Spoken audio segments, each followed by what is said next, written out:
अगर आप मेरी वीडियोस देख रहे हैं तो आपने नोटिस किया होगा कि मैंने एनएमडीसी कंपनी के ऊपर तकरीबन तकरीबन पास्ट एक साल में 5 से 6 वीडियोस बनाई हैं।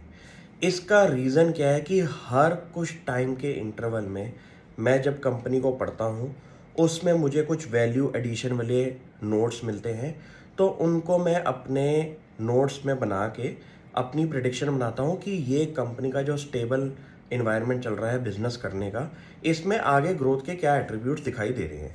जैसे कि मैंने मई 2023 के अंदर, डेट थी हमारी 24 मई के अंदर, कंपनी ने अपनी ट्रांसक्रिप्ट अनाउंस करी थी, जिसके अंदर उन्होंने अपनी हिस्ट्री में पहली बार कुछ ऐसे वर्ड्स यूज़ करे थे, स्टेटमेंट्स यूज़ करी थी, जहाँ पे मेरा ओवरऑल स्ट्रक्चर कंपनी को लेके एकदम चेंज हो गया था। जैसे कि कंपनी ने ये बोला था कि हमारा जितना भी प्रोडक्शन था पिछले 60 साल के बिजनेस के अंदर, हम अभी तक 40 मिलियन टन्स पर एनम की कैपेसिटी को ब्रीच कर रहे थे और इसके ऊपर का नंबर नहीं आ रहे थे। लेकिन 2022 के एनुअल रिजल्ट्स में कंपनी ने पहली बार वो बैरियर को तोड़ा। उसका रीज़न है हमारा डायरेक्शन का, जो कि गवर्नमेंट ऑफ इंडिया की अगर आप कुछ पॉलिसीज़ को पढ़ें तो वहाँ आपको एक हिसाब मिलेगा कि ये इंडिया के डोमेस्टिक इन्वायरमेंट में ऐसा क्या बिजनेस चेंज हो रहा है कि कंपनियां रैपिडली, एक तो स्टॉक प्राइस परफॉर्मेंस पॉजिटिव में दिखाई दे रही हैं, प्लस ऐसा कुछ माहौल है कि वैल्यूएशन के नाम पे भी ये कंपनीज इतनी एक्सपेंसिव नहीं दिखाई दे रही। इनका रीज़न है कि गवर्नमेंट ऑफ इंडिया की एक नेशनल स्टील पॉलिसी है, जहां पे उन्होंने ये बोला है कि इंडिया अगर इंफ्रास्ट्रक्चर में स्पेंडिंग कर रहा है तो इंडिया का स्टील प्रोडक्शन भी around 300 million turns per annum का हो जाना चाहिए 2030 के टाइम फ्रेम में। अगर आज की डेट में मैं आपसे पूछूं कि इंडिया का प्रोडक्शन टारगेट पिछले कुछ सालों में कहां तक पहुंचा है, तो वो नंबर है 100 मिलियन से लेके 120 मिलियन की प्रोडक्शन कैपेसिटी इंडिया में अभी तक इंस्टॉल्ड है। आपको ये पता चल जाएगा लिस्टेड स्पेस के अंदर काफ़ी ज़्यादा कंपनीज हैं स्टील सेक्टर के अंदर, और उनके अंदर अगर आप डेट पोजीशन आप देखते हैं तो काफ़ी ज़्यादा कंपनीज के अंदर डेट भी आपको दिखाई देता है। आपको ये पता चल गया कि गवर्नमेंट ऑफ इंडिया का विजन है कि 300 मिलियन टन्स की स्टील कैपेसिटी होनी चाहिए। उस सेक्टर को अगर आप पकड़ लें तो वहाँ पे उसके अंदर कुछ आपको लीवर्स दिखाई दे जाएंगे कि ये सेक्टर अगर ग्रो होगा, इसके साथ साथ के सप्लाई पार्ट करने वाली कंपनी जो है वो भी तो ग्रो होंगी। इसी विजन पे मैंने ये कंपनी आइडेंटिफाई करी थी एनएमडीसी, जहाँ पे उन्होंने अपनी ट्रांसक्रिप्ट के अंदर पहली बार ये बोला था कि उन्होंने वो जो 40 मिलियन टन्स पर एनम की जो कैपेसिटी है उसको, बैरियर को ब्रेक किया है, और इस साल कंपनी का मिनिमम आउटलुक जो है प्रोडक्शन को लेके वो होगा अराउंड 46 से 50 मिलियन टन्स कैपेसिटी का होने का। अब ये ध्यान से सोचने वाली बात है कि ये कोई फैक्ट्री नहीं है, ये कोई आईटी कंपनी नहीं है, ये कोई छोटी मैन्युफैक्चरिंग कैपेसिटी नहीं है जो कि इंक्रीज हो रही है। ये एक माइनिंग बेस्ड बिजनेस है, जहाँ पे बहुत सारे साल लग जाते हैं एक्सप्लोर करने के लिए कि यहाँ पे रिजर्व्स आपके इंक्रीज हो भी सकते हैं या नहीं।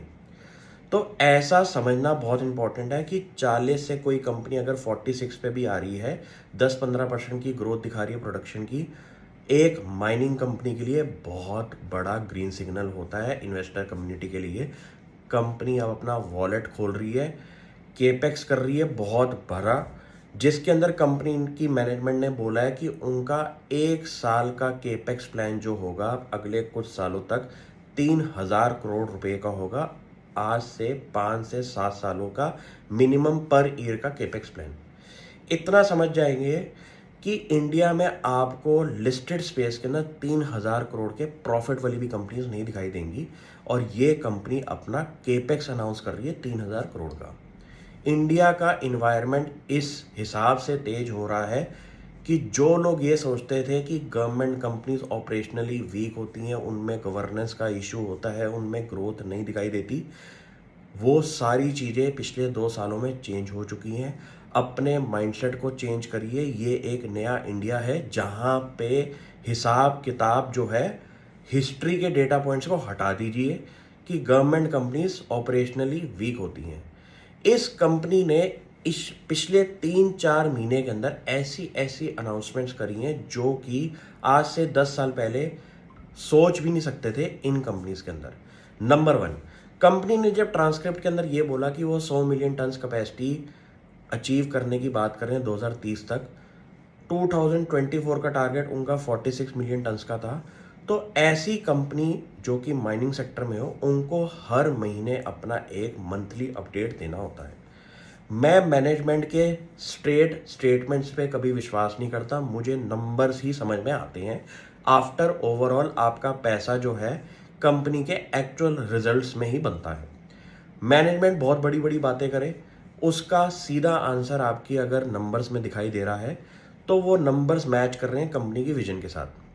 यहाँ पे कंपनी ने हर महीने अपने मंथली रिजल्ट्स दिखाए, जो कि उन्होंने दिखाया कि प्रोडक्शन स्टैट्स और सेल्स के स्टैट्स कैसे हैं।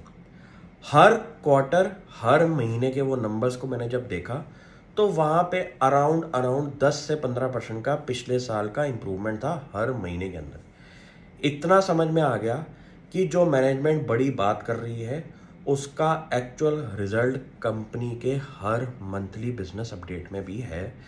ऐसी सिचुएशन में आपको इतना पता चल जाएगा कि ऐसे स्टॉक्स में ग्रोथ का आउटलुक जो है, वो जो मोमेंटम बना हुआ है, वो ठीक ठाक लेवल पे है। अब आपको ये समझ में आ गया ट्रांसक्रिप्ट पढ़ने का इम्पोर्टेंस क्या है और वो डेट क्यों इम्पोर्टेंट रहती है। अगर आप पिछले 3 महीने का चार्ट देखेंगे एनएमडीसी कंपनी का, तो आपको एक ऐसा ग्रीन लाइट सिग्नल दिखाई देगा 25 मई 2023 को कि इस लेवल पे कंपनी हमारा 25-30% की जो रिटर्न दी है उसका बेस सिनेरियो क्या था। टेक्निकल चार्ट्स और फंडामेंटल एनालिसिस के अंदर एक बहुत बड़ा गैप रहता है कि हर बंदा ये कहता है कि हम तो फंडामेंटली ही कंपनी को आइडेंटिफाई करते हैं और टेक्निकल चार्ट्स कहते हैं कि चार्ट से ही कंपनी आगे बढ़ती है। मैं दोनों को मर्ज करके एक ऐसे मैजिकल नंबर्स पे जाता हूँ जहाँ पे मेरे को फिर पीछे बैक में देखने की टेंशन नहीं रहती कि ये स्टॉक परफॉर्म करेगा या नहीं करेगा। क्योंकि जब मैनेजमेंट ऐसी बात बोले उस डेट पे ही आपको वो चीज़ पढ़नी है। अगर आपने 1-2 दिन का भी टाइम पीरियड ले लिया उसको पढ़ने का, आइडेंटिफाई करने का, आपने वो ट्रेन जो है वो स्टेशन से जा चुकी है। हिस्ट्री मेरी यही कहती है कि जब जब मैंने उस डेट पे वो चीज़ नहीं पढ़ी, मेरा स्टॉक प्राइस परफॉर्मेंस के अंदर एक नेगेटिव जो एस्पेक्ट है वो हमेशा दिखाई देता है। कोशिश मेरी ये रहती है कि जब वो न्यूज़ आए उसको मैं अपॉर्चुनिटी की तरह लूँ और उसमें अपना एनालिसिस करूँ। इस सिचुएशन में कंपनी ने जब पहली बार ट्रांसक्रिप्ट के अंदर ये बात बोली थी, उसके बाद स्टॉक जो है सिर्फ अपसाइड पे गया है, क्योंकि हर महीने कंपनी के मंथली अपडेट्स आए और वहाँ पे कंपनी ने हर चीज़ अपना वेल फॉर्मेटेड वे के अंदर इन्वेस्टर कम्युनिटी को बताया कि हमारा हर महीने का जो प्रोडक्शन टारगेट है, सेल्स टारगेट है, लास्ट ईयर के कंपैरिजन में कितना ज़्यादा ग्रो हो रहा है। ये चीज़ें बहुत इंपॉर्टेंट है। कंपनियों को जब आप अपने बच्चों की तरह फीड करते हो, उन पे आपको रेगुलर इंटरवल्स पे टाइम स्पेंड करना होता है। आप क्या कर सकते हैं, हर क्वार्टर पे कंपनी का हिसाब चेक करें, क्या मैनेजमेंट बोल रही है, क्या नंबर्स पे रिफ्लेक्ट हो रहा है। आपको घबराने की दिक्कत नहीं रहेगी। स्टॉक मार्केट कोई ऐसा जुए का खेल नहीं है जहाँ पे आपके स्टॉक्स 50-60% टूटते हैं। सही कंपनी भी गिरेगी 15-20%, लेकिन वो अपसाइड भी उससे ज़्यादा की देगी। ये पिछले 13 साल का मेरा एक्सपीरियंस है। Thank you.